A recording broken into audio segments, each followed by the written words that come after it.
Hello, welcome to the next edition of Tech Sambad. In this edition, we are planning to cover three things.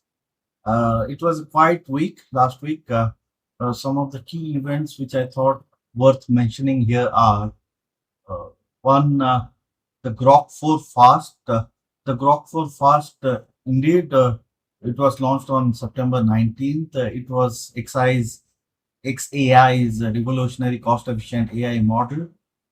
Then It's a significant breakthrough in cost efficient artificial intelligence. This new model represents a dynamic shift in the AI landscape by delivering near flagship performance while slashing cost by 98%, which is significant, to his predecessors, which is Grok 4. Some of the key differences are it has a unified architecture revolution, and then a massive context window, 2 million token context window. Then there is a dramatic cost reduction, 98% cost reduction compared to Grok 4. It uses fewer thinking tokens when you are using the reasoning tasks. Then significant lower pricing, maybe 20 cents per million tokens and 50 cents per million output tokens.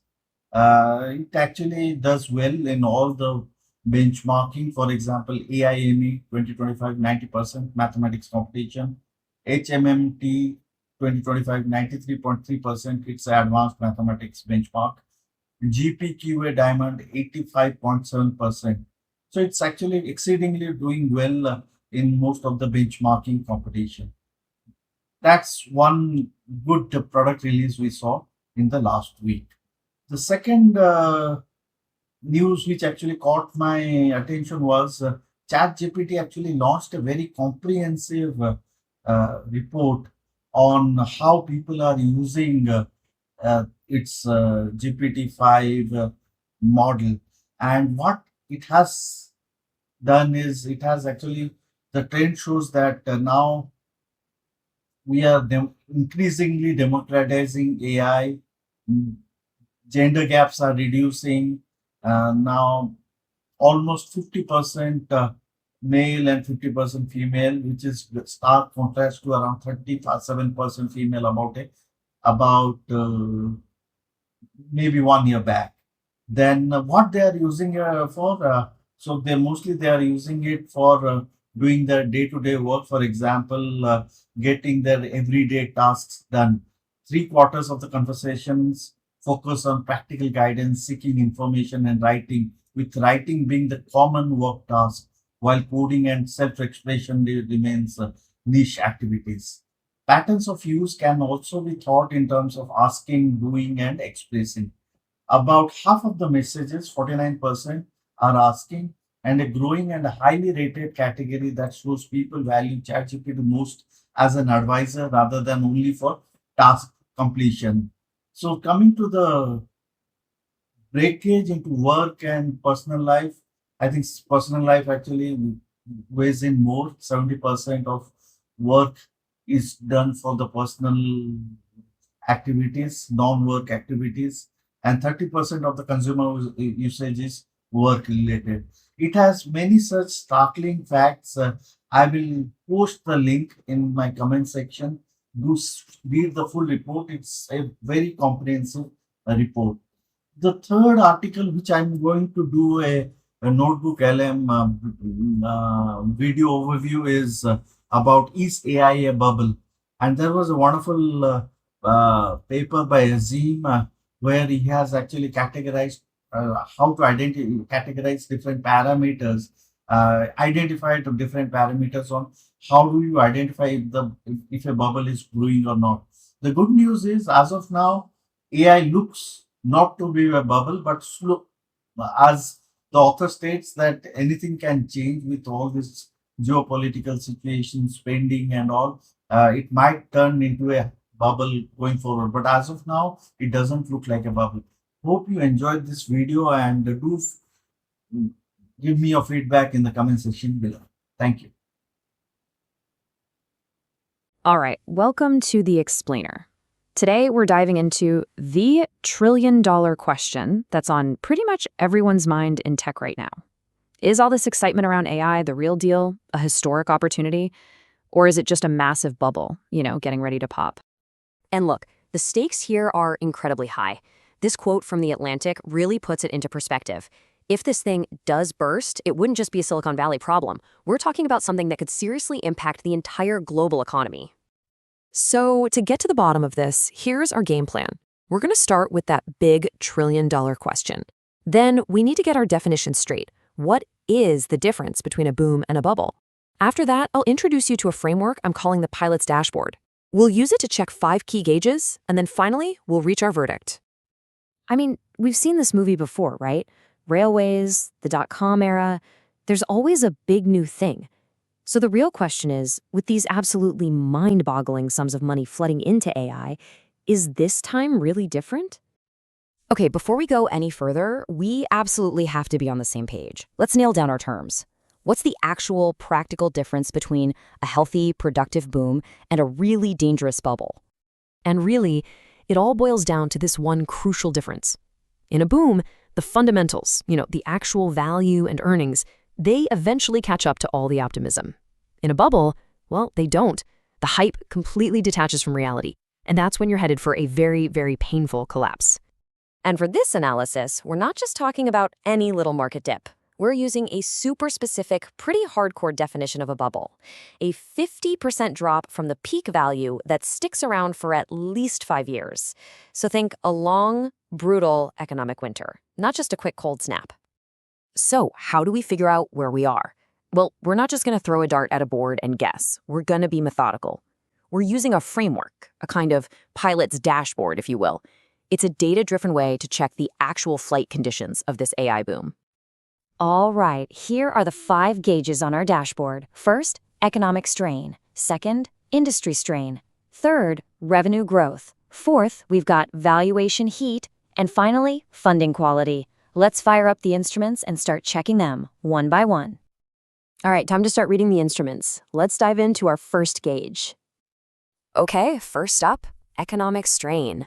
The question here is pretty simple. Is the sheer amount of money being poured into things like data centers and infrastructure getting so huge that it's starting to warp the entire economy? Is it putting everyone else at risk? So let's look at the numbers.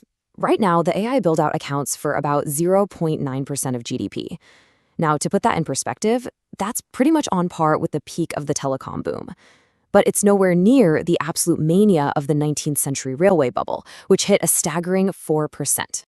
So while the numbers are definitely huge, we haven't reached those truly historic runaway extremes yet. For now, our first gauge is solidly in the green. Okay, let's move on to gauge number 2, industry strain. All this money is being spent, right? But is it actually earning its keep? Is the AI industry pulling its own weight? And this is where things get interesting. Right now, capital spending is a whopping 6 times annual revenue. That is a massive gap. Just for comparison, the railway boom was only at 2 times, and even the telecom boom peaked at 4 times. So 6 is a lot. Okay, so because that spending is just so far ahead of the money actually coming in the door right now, this gauge is sitting firmly in the amber zone.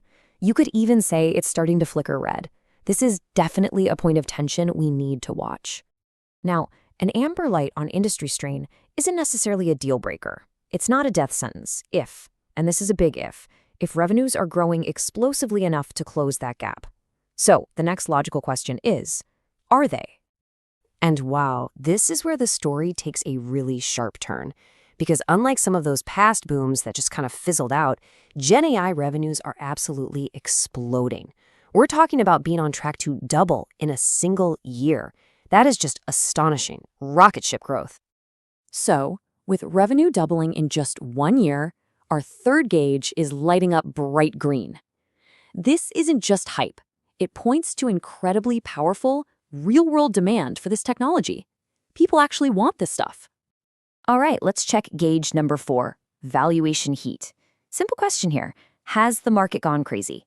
Are investors paying completely irrational fantasy prices for AI stocks? Kind of like what we saw back in the dot-com bubble? Well, the numbers here really do tell the story. Back at the peak of the dot-com craziness, the Nasdaq's price-to-earnings ratio was about 72. I mean, some stocks were way higher than that.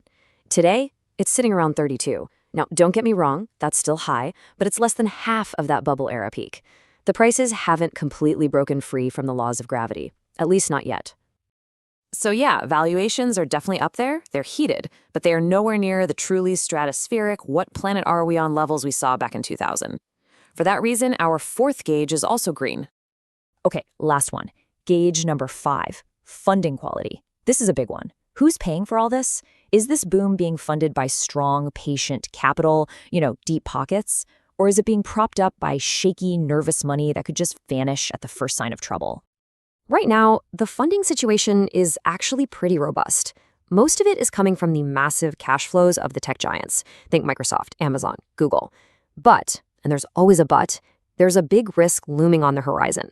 There's a potential $1.5 trillion funding gap that's probably going to be filled by debt. And that changes the game. It introduces riskier capital into the system, and what's worse, it's funding assets like GPUs that become obsolete incredibly fast. I mean, they depreciate in dog years. That's a very different kind of risk compared to building a railway track that lasts for a century. So, we're going to call this gauge greenish. Let's say green, but with a pretty big asterisk next to it. The capital is high quality today, but that foundation could definitely get weaker as more and more debt gets pumped into the system. Okay, we've checked all 5 gauges. Let's pull it all together and see what the full dashboard is telling us. Here's the final verdict. And looking at the full board, the picture is pretty clear. We are in a demand-led, extremely capital-intensive boom, but it is not a bubble. Not yet, anyway, with only that one industry strain gauge flashing amber and the others green, though we're keeping an eye on funding quality. The overall health looks okay. But, and this is the most important part, things can change, and they can change fast. So these are the critical pressure points you need to watch. Here's the simple rule of thumb we're using. If any 2 of our 5 gauges flip to red, then we are officially in bubble territory. That's the alarm bell. So here's the bottom line. We're not in a bubble today, but the gears are turning and the dynamics are absolutely in motion. You can hear the engine whining under the strain, even if it's not overheating just yet. And that leaves us with the final critical question we all have to ponder as this whole thing moves forward. For how long?